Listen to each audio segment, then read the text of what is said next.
dari kalau dibilang boy bukan boy karena anaknya sudah umur 21 tahun. Ya, jadi moms dari seorang pemuda ganteng yang hari ini kuliah di ITB. Mengambil jurusannya elektro. Oke, ya, mau dengar ya? Oke, tantangan beliau dan sebagainya saya undang Ibu Ruslina.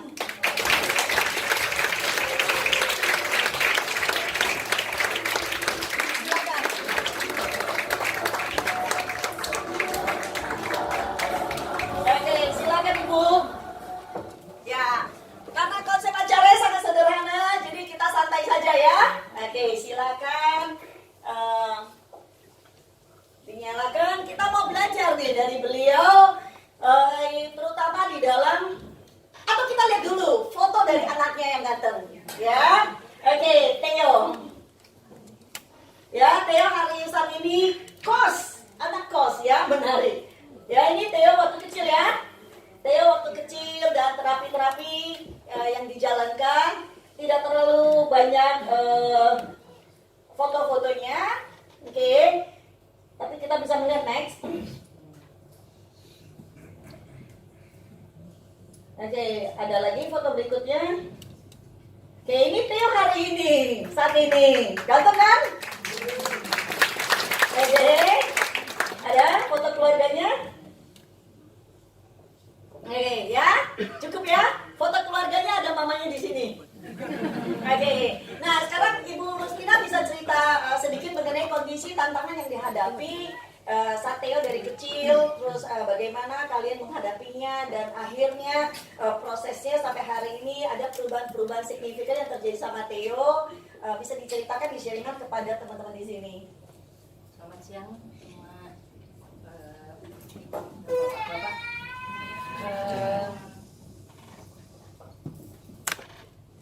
Saya sharing tentang anak saya, perjalanannya dia dari kecil. Kebetulan saya nggak kerja waktu saya sudah melahirkan Theo, saya nggak kerja lagi. Jadi perkembangan dia waktu dari bayi sampai sekarang saya bisa ikuti. Pada waktu itu dia tidak ada keterlambatan bicara sama sekali, tetapi bicara kosakatanya banyak, tetapi tidak untuk berkomunikasi. Jadi ada terputus untuk komunikasi dua arahnya. Dari situ saya mulai curiga bahwa anak saya ada sesuatu yang di luar normal. Kebetulan saya bawa dari bayi memang pakai ke dokternya, dokter syaraf anak. Jadi beruntung sekali dokternya juga memantau. Akhirnya ketahuanlah bahwa ada spesialnya anak saya itu. Dari umur 3 tahun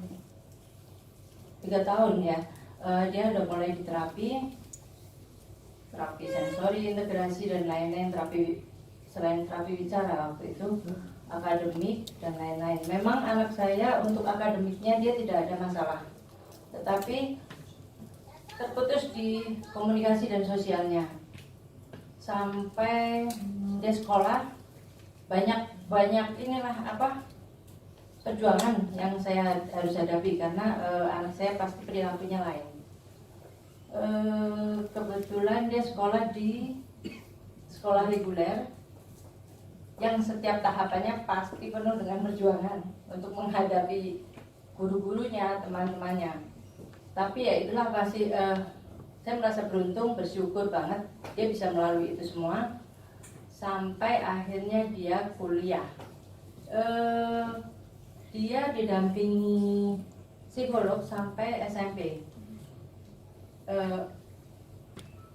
Terapi yang dikerjakan sampai ke Bandung juga, Jakarta, Bandung. Dan itu salah satu yang saya ingat adalah tatap mata. Dia itu sampai segede itu nggak bisa, kalau bicara itu nggak menatap mata orang yang diajak bicara. Jadi dia nggak fokus ke sana kemari. Sampai dia psikolognya sampai ngajarin lihat titik di alis, supaya kelihatan nggak begitu mondar-mandir matanya ke sana kemari. Itu sampai tetap nggak bisa. Dan sampai sesudah ini ya, perubahan itu terjadi pada saat saya mengenal dengan konsep yang ini, natural health itu. Kebetulan, sebenarnya bukan kebetulan mungkin ya, karena sudah jalannya bahwa saya melalui natural health ini untuk saya menolong sekali, karena saya kebetulan punya tantangan autoimun dan saya memakai oke banget. Dan sambil berjalannya waktu saya terinspirasi dengan mom yang lain, ternyata bisa kemajuannya banyak untuk anak yang spesial needs. Jadi saya mencoba ini. Karena dia tinggal di Bandung pos dan saya di Jakarta, jadi nggak begitu terlalu tahu apa perkembangannya. Pada waktu pulang Jadi yang diberikan kepada Theo adalah dari sisi food for cell-nya ya. Dengan yang mengharmoniskan gelombang untuk terapi gelombang harmonis ya. Oke. Saya coba itu karena sudah terbukti, ada yang terbukti membantu banget, jadi saya pasti coba untuk anak saya. Dan ternyata 2 bulanan dia pulang ke Jakarta, saya baru ngeh ada yang berubah. Cara ngomong dia saya juga nggak sengaja tuh ngelihat, kok bisa ngelihat muka saya gitu. Selama berbicara? Iya, selama berbicara dia langsung kata. Luar biasa ya. Hanya dalam waktu 2 bulan ya? Iya, saya langsung, Theo, kamu sekarang kalau ngomong bisa ngelihat mata orang. Dia juga baru ngeh kayaknya. Oke. Iya, jawabnya, oh iya ya, kenapa aku bisa ya sekarang? Karena waktu dulu itu kalau ditanyain kamu kenapa sih nggak bisa lihat mata orang kalau ngomong kesana kemari gitu kan? Dia jawabnya, kalau aku lihat mata orang, aku nggak ngerti mau ngomong apa. Blank. Iya, jadi nggak bisa fokus. Malah begitu. Jadi, ayo loh, teman-teman di sini kalau yang bicaranya nggak tatap mata, ya, harus minum. Oke, silakan lanjut ya. dari situ saya lanjutkan juga. Dia terus memakai Jadi kurang lebih itu berarti sekitar berapa tahun yang lalu mulai? dari akhir 2016. Oke, hampir 2 tahun ya. Dan sesudah itu selama ini sudah tidak ada tantangan lagi untuk bertatap mata ya? Enggak, langsung berubah. Itu Fantastik. permanen ya kayaknya ya. Oh, wow, luar biasa ya. Padahal Theo sudah mulai terapi sejak dia umur berapa? Dari umur 3 tahun. Dari umur 3 tahun sampai 2 tahun yang lalu kuliah, sekarang 21 berarti kurang Terapinya lebih sampai SMP lah. sampai SMP ya, kurang lebih berarti sekitar 10 tahun ya. Lebih dari 10 tahun ya, SMP kan sudah masuk usia 15 ya. Oke. Dari situ selain itu perubahannya adalah ini, kulit. Dia alerginya banyak, termasuk gluten, kasein ya, seperti anak-anak spesial need lainnya ya. Kalau autistik itu biasanya banyak banget yang dia tidak bisa toleransi, makin toleran. Jadi gampang gatel, gampang bersin, gampang itulah muncul seperti itu. Ternyata memakai yang untuk nutrisi untuk sel itu dia kulitnya jadi membaik. Jadi pengobatan dokter jalan berulang terus. Kalau ini dibantu dengan Nutribur itu untuk food for cell itu dia jadi cepet banget mulus ya, karena dia eksim. Oke. Eksim yang sangat waktu itu udah menyebar ke badan. Karena selain jauh juga mungkin dia kan jarang mandi kali ya, kalau di saya kan dingin. Anak cowok di Bandung ya. Jadi tapi ada juga ya yang di Jakarta nggak mandi-mandi. Coba cium di kanan, ada nggak yang nggak mandi? Berarti harus minum juga.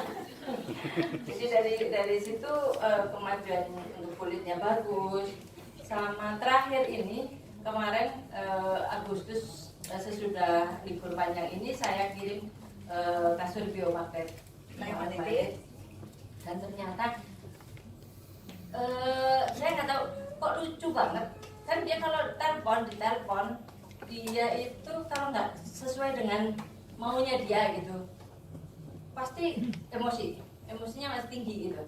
Sekarang bisa begitu pakai kasur itu bisa santai, itu kalau jawab tuh sabar gitu sampai kita juga kok aneh ya ini berubah gitu. Perubahannya ketara sekali, dia nggak pernah marah-marah. Wow. Pasangan suami istrinya suka marah-marah, berarti harus terapi biomedik juga ya. Jadi merepet ya pasangannya. Oke, silakan. Kayaknya itu. Oke, luar biasa ya. Luar biasa ya. Jadi kalau sekarang berarti sudah terjadi perbaikan yang sangat signifikan terhadap alergi juga ya. Ya. Oke, dia sudah mulai bisa mengkonsumsi yang tadinya dia hindari sama sekali, atau masih jaga? Dia memang tidak pernah diet. Oh, nggak pernah diet, tapi dulu selalu ada efek-efek sampingnya. Oke, dan sekarang udah enggak ya? Udah banyak sekali. Oke, luar biasa ya. Dan bayangkan kalau itu terjadi sama anak perempuan lebih repot lagi kan? Bener nggak? Iya. Ya, anak cowok kalau belang-belang sedikit masih nggak apa-apa ya. Tapi kalau anak cewek ya, jangankan belang satu titik aja udah hebohnya luar biasa bukan? Ya, untungnya sudah tantangan itu sudah diatasi. Boleh tahu nggak Bu, mengenai kalau kita lihat tadi bahwa sebenarnya pikiran itu juga membantu sekali di dalam proses perbaikan ya. Oke, bagaimana dengan kondisi Bapak dan Ibu ketika menghadapi apakah ada tantangan di penolakan seperti itu? Kebetulan saya mendapat anak Theo, prosesnya lama. Jadi untuk saya mungkin lebih siap untuk menerima apa adanya. Itu buat saya. Tetapi dari pihak suami, dia ada denial. Waktu itu setiap saya bilang ke dokter, dok, anakku begini, dia selalu ngomel. Anakku baik-baik aja, kok dibilang kayak gitu? Nggak terima dia. Tapi untungnya, papanya Theo itu tidak pernah menghambat apapun yang saya kerjakan, saya kejar untuk Theo. Oke, jadi walaupun ada proses penolakan, tetapi support juga tetap jalan. Artinya ibu walaupun mengalami proses itu, ibu maju terus dengan usahanya ya. Oke, sesudah itu apa yang terjadi lagi? Apakah saya juga bawa, karena gini, perbaikan pikiran itu sangat membantu sekali di proses pertumbuhan kesehatan kita ya. Karena kita lihat 70% itu pengaruhnya adalah dari konflik emosional. Ya, tentunya itu sangat berperan ya. Satu informasi yang saya dengar bahwa ibu mengikuti juga pelatihan yang sangat membantu di proses perkembangan kesehatannya Theo. Ya, Theo, waktu itu saya dapat informasi bahwa ada pelatihan yang bisa membangkitkan potensi lah sebenarnya ya untuk ini. Pada waktu itu saya marah sama dia karena nggak bisa dibilangin. Dia di Bandung, saya di Jakarta, nggak mau dibilangin gitu. Terus saya dengar ada informasi ini, saya ikutkan bersama saya, dan itu hasilnya emang sangat signifikan ya. Jadi ini Bu, dia bisa berkomitmen. Oke. Jadi lebih gampang berkomunikasi ya. Pasti kita bersekeluarga sudah ikut semua. Okay. Jadi itu value your life ya. Value your life bootcamp ya. Kita berempat akhirnya ikut, saya dengan Theo, terus kemudian papahnya dengan adiknya. Sekarang kondisi kami jadi untuk komunikasi lebih gampang. Okay. Kalau dia mulai kayak komitmennya rada-rada ini, saya tinggal ingetin apa yang kamu dapat waktu itu kan. Itu jadi lebih gampang prosesnya. Okay. Jadi memang dengan adanya kombinasi dari semua aspek yang diperbaiki, itu membantu sekali kecepatan progres dari Theo ya. Oke, luar biasa ya. Luar biasa nggak? Dengan kondisi bahwa hari ini Theo kuliah di Bandung sebagai anak kos. Ya, kalau bayangkan seorang anak kos tapi punya tantangan dengan komunikasi, kan akan repot sekali, bener nggak?